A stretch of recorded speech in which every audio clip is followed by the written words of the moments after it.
What is this life if full of care? We have no time to stand and stare, no time to stand beneath the boughs and stare as long as sheep or cows, no time to see when woods we pass where squirrels hide their nuts in grass, no time to see in broad daylight streams full of stars like skies at night, no time to turn at beauty's glance and watch her feet how they can dance, no time to wait till her mouth can enrich the smile her eyes began.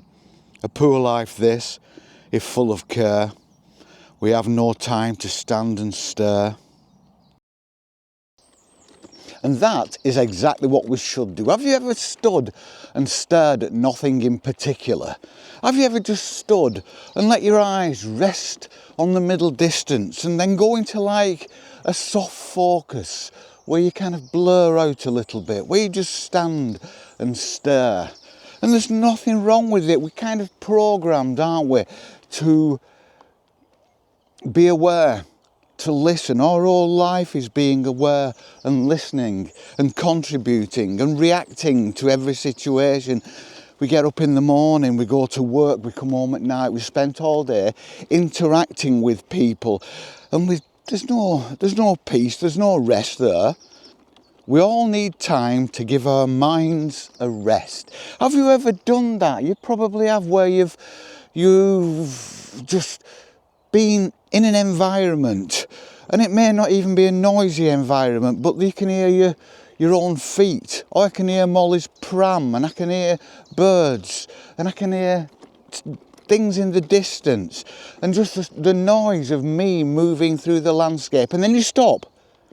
You just stop and you stare, and everything stops, doesn't it? The noise stops. It's this immediate cut off, this demarcation line where you're suddenly in peace and quiet. And what we don't seem to realise is that this peace and quiet is there all the time. It's around us all the time.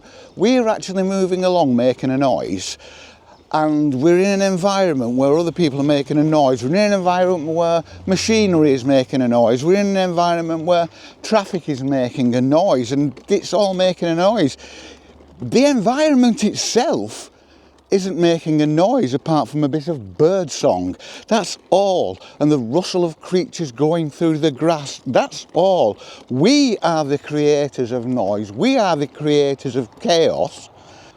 But there's always an opportunity just to stand and stare. And what a difference it makes. What a difference it makes to how you feel at the time. Now, boom. And I'm looking at the landscape. And just bird song. Because until then, I could hear my own voice in my head. That was the thing. I was creating my own noise. I was creating my own chaos. And then I stopped. And not many of us do. And I think it's incumbent on us. I've not used incumbent for a while, so I'm going to use it again. It's incumbent on us to take time out to stand and stare. A poor life this, if full of care. There is no time to stand and stare. When you find yourself on a beach, or on a mountaintop, or a hillside, I think we've all done it. You take that moment, don't you? You walk out onto that beach, you walk up to the shoreline where the sea is lapping against the sand, and you stop and you take that moment to just be in quiet, in silence, to take it in, because that's the only way you're going to take in the whole majesty of the scene, is to be quiet and experience it. Experience the quiet. And it's the same on a hillside. You can be walking along and the crunch of your feet underneath, that occupies your mind. And the only time you can really appreciate it is when you stop and everything stops. The whole world stops. All sound stops. And it's just you and what you can see, the whole majesty. And that's your opportunity to stand and stare like sheep and cows. Giving our senses a rest, a bit of peace and quiet is so important. And I think just sitting quietly and just staring into the middle distance, staring at nothing in particular, letting your eyes go fuzzy, letting everything go into soft focus like it's covered in a coating of Vaseline. It does us a power of good. Some people go to see therapists, and that works for some people. I don't know whether it would work for me. This is my therapy. Oh dear.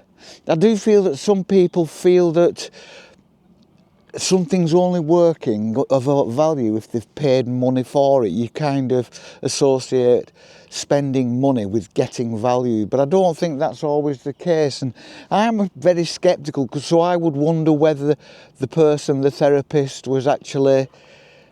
We're all fallible, aren't we? None of us are infallible, so even your therapist is fallible. Will he be giving you the right advice? Would he be taking you down the right route? And I'm so sceptical about things like that. I scoff at things like that, and I know I shouldn't, because it works for people, it works for a lot of people, and it works for more people all the time, because therapists are becoming more popular all the time. But I'm just one of those skinflint type buggers that thinks that why should I pay good money out when I can just come out here with Molly, sit on a bench and stare at all these trees around me and listen to the bird song and just let my mind drift and look up at the sky where all the clouds are gracefully going from north east to southwest at the moment by looks of things. So the day, if they're coming from the northeast, it shouldn't be as warm as it is, but it's very, very pleasant morning. And I'm loving it. Just sitting and staring, standing and staring. When you get to a view, make sure you take it in, because you may never ever see it again. When you're on a train or a bus or an aeroplane or in the car or walking or whatever, and you come to a view, just stop and take it in. Because we scoot past these things, don't we? We scoot past these things in our busy life. Boom, it's gone. We didn't notice. Oh, did you see that? No, but it doesn't matter, because I'm on my way to a meeting. I'm on my way to something very important, that's very important for the person I'm making money for. And it's not important. You're important. This is important. This is important. These are things. That little dog down there is important. These are the things that are important, and you should stop and take a minute just to take in the beauty around you. Just stop. It could be in a town with beautiful architecture. Just stop. On a hillside, stop. On the side of a road where you're near a woodland, stop. You see a deer in a field, just stop. Take a minute and stare for as long as it takes. Don't kind of overanalyze things. Just stop and stare and let your mind drift. Because I think when you're looking at nature, you don't have to completely appreciate what you're looking at. It's some kind of primal thing that takes us back to what our forebears saw all the time. And I think we're just hearkening back to that. We are recognising beauty without having to overanalyse it and look at it and think, oh, that's an oak tree, oh, that's an elm tree, oh, there's an ash over there, oh, look at that bird, look at those flowers, look at this, look at that. We don't have to do that all the time. We need to take time to just stare at the greenery, the sky, without noticing the area, where they join, where they just blend into each other. It's just there, it's just nature. It doesn't have to mean anything. Just like this. I could stay here all day, but I won't. We'll have a couple of minutes just appreciating the beauty of this whole area around us.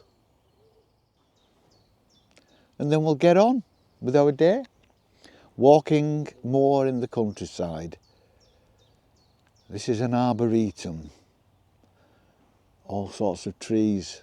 It's very beautiful, very peaceful, very nice to just stare at.